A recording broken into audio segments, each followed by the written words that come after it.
Mateus capítulo 13. A parábola do semeador. Tendo Jesus saído de casa naquele dia, estava assentado junto ao mar. E ajuntou-se muita gente ao pé dele, de sorte que, entrando num barco, se assentou, e toda a multidão estava em pé na praia. E falou-lhe de muitas coisas, por parábolas, dizendo: Eis que o semeador saiu a semear. E quando semeava, uma parte da semente caiu ao pé do caminho, e vieram as aves e comeram-na. E outra parte caiu em pedregais, onde não havia terra bastante, e logo nasceu, porque não tinha terra funda. Mas, vindo o sol, queimou-se e secou-se, porque não tinha raiz. E outra caiu entre espinhos, e os espinhos cresceram e sufocaram-na. E outra caiu em boa terra, e deu fruto, uma 100, outra 60, e outra 30. Quem tem ouvidos para ouvir, ouça. E acercando-se dele os discípulos, disseram-lhe: Por que lhes fala por parábolas? Ele respondendo disse-lhes: Porque a vós é dado conhecer os mistérios do reino dos céus, mas a eles não lhes é dado. Porque aquele que tem, se dará, e terá em abundância. Mas aquele que não tem, até aquilo que tem, lhe será tirado. Por isso lhes falo por parábolas, porque eles vendo não veem, e ouvindo não ouvem, nem compreendem. E neles se cumpre a profecia de Isaías, que diz: Ouvindo ouvireis, mas não compreendereis, e vendo vereis, mas não percebereis. Porque o coração deste povo está endurecido, e ouviram de mau grado com seus ouvidos, e fecharam os seus olhos, para que não vejam com os olhos, e ouçam com os ouvidos, e compreendam com o coração, e se convertam, e eu os cure. Mas bem-aventurados os vossos olhos, porque veem, e os vossos ouvidos, porque ouvem. Porque em verdade vos digo que muitos profetas e justos desejaram ver o que vós vedes e não viram, e ouvir o que vós ouvis e não ouviram. Escutai vós, pois, a parábola do semeador. Ouvindo alguém a palavra do reino e não o entendendo, vem o maligno e arrebata o que foi semeado no seu coração. Esse é o que foi semeado ao pé do caminho.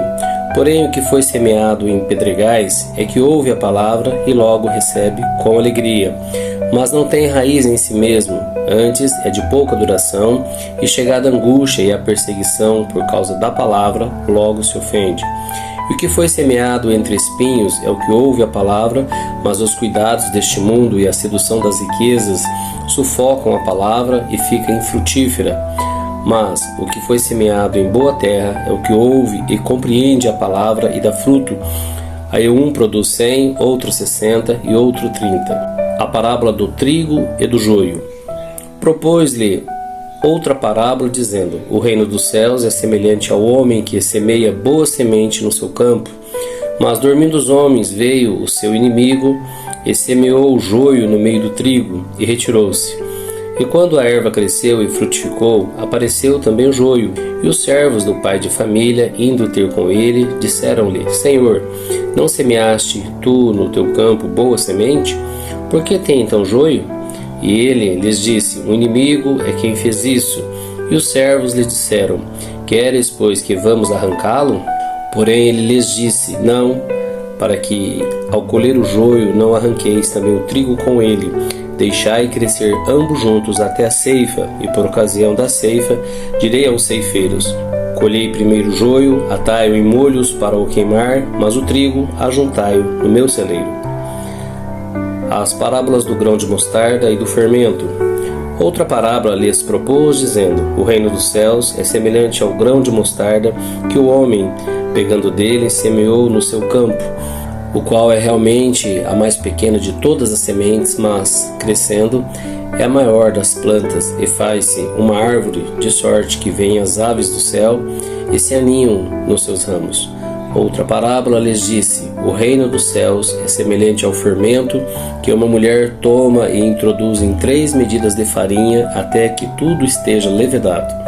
Tudo isso disse Jesus por parábolas à multidão, e nada lhes falava sem parábolas, para que se cumprisse o que fora dito pelo profeta, que disse: Abrirei em parábolas a minha boca, publicarei coisas ocultas desde a criação do mundo.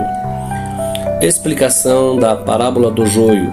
Então, tendo despedido a multidão, foi Jesus para casa, E chegaram ao pé dele os seus discípulos, dizendo: Explica-nos a parábola do joio do campo.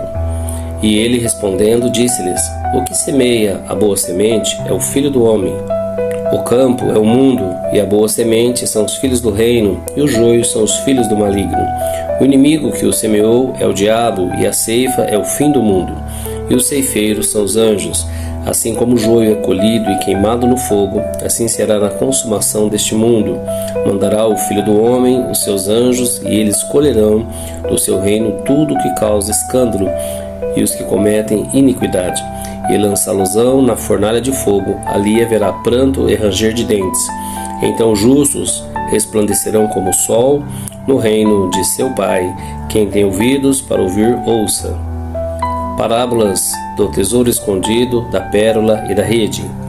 Também o reino dos céus é semelhante a um tesouro escondido num campo que um homem achou e escondeu, e pelo gozo dele vai, vende tudo quanto tem e compra aquele campo. Outro sim, o reino dos céus é semelhante ao homem negociante que busca boas pérolas, e encontrando uma pérola de grande valor, foi, vendeu tudo quanto tinha e a comprou. Igualmente, o reino dos céus é semelhante a uma rede lançada ao mar, e que apanha toda a qualidade de peixes, e estando cheia, a puxam para a praia, e assentando-se apanham para os cestos os bons, os ruins, porém, lançam fora. Assim será na consumação dos séculos. Virão os anjos e separarão os maus dentre os justos, e lançá-los-ão na fornalha de fogo, e ali haverá pranto e ranger de dentes. E disse-lhe Jesus: Entendestes todas estas coisas? Disseram-lhe eles: Sim, Senhor. E ele disse-lhes: Por isso, todo escriba instruído acerca do reino dos céus é semelhante a um pai de família que tira do seu tesouro coisas novas e velhas. E aconteceu que Jesus, concluindo estas parábolas, se retirou dali, e chegando à sua pátria, ensinava-os na sinagoga deles, de sorte que se maravilhavam e diziam: De onde veio a este a sabedoria e estas maravilhas? Não é este o filho do carpinteiro, e não se chama sua mãe Maria, e seus irmãos Tiago e José, Simão e Judas? E não estão entre nós todas as suas irmãs? De onde lhe veio, pois, tudo isso? E escandalizaram-se nele. Jesus, porém, lhes disse: Não há profeta sem honra, a não ser na sua própria pátria e na sua casa. E não fez ali muitas maravilhas por causa da incredulidade deles.